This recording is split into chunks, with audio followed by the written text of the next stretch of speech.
Рад приветствовать вас на заключительном заседании открытого международного конкурса на разработку мастер-плана Грозного. Благодарю всех присутствующих за визит в столицу Чеченской Республики в преддверии празднования ее 205-й годовщины. Полгода назад мы дали старт конкурсу. За это время финалисты со всего мира глубоко погрузились в проблематику города и разработали подробные проекты по его развитию. Эксперты провели подробные консультации, которые крайне важны для формирования новой качественной городской среды. В первую очередь хочу выразить благодарность нашим партнерам в лице Дом РФ, а также агентства «Центр». Сегодня мы подошли к финалу конкурса. Уверен, в ближайшее время мы сможем приступить к реализации мастер-плана и воссоздать цветущий, креативный, умный город, в котором удобно жить, работать, учиться, растить детей, в котором будут созданы условия для развития предпринимательства, привлечения международных инвестиций и приумножения благосостояния людей. Мы завершаем очередной этап становления нового современного Грозного и переходим к этапу реализации намеченных планов. Благополучие всего чеченского народа является высшей ценностью для нашего национального лидера, главы Чеченской Республики, героя России Рамзана Ахматовича Кадырова. Он достойно следует верным заветам первого президента, героя России Ахмата Хаджи Кадырова, да примет Аллах его шахаду, и прикладывает огромные усилия для того, чтобы Грозный стал максимально комфортным для жизни городом. Желаю всем плодотворной работы.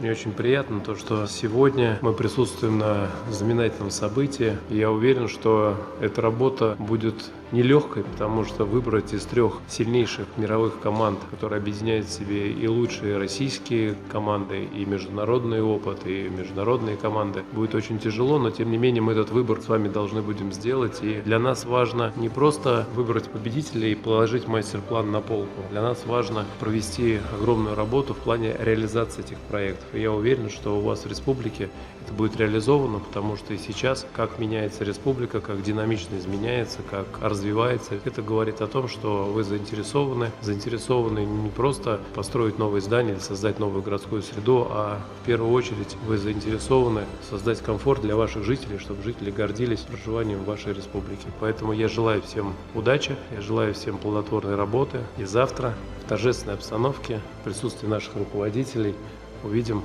победителя этого замечательного проекта. Спасибо, желаю удачи.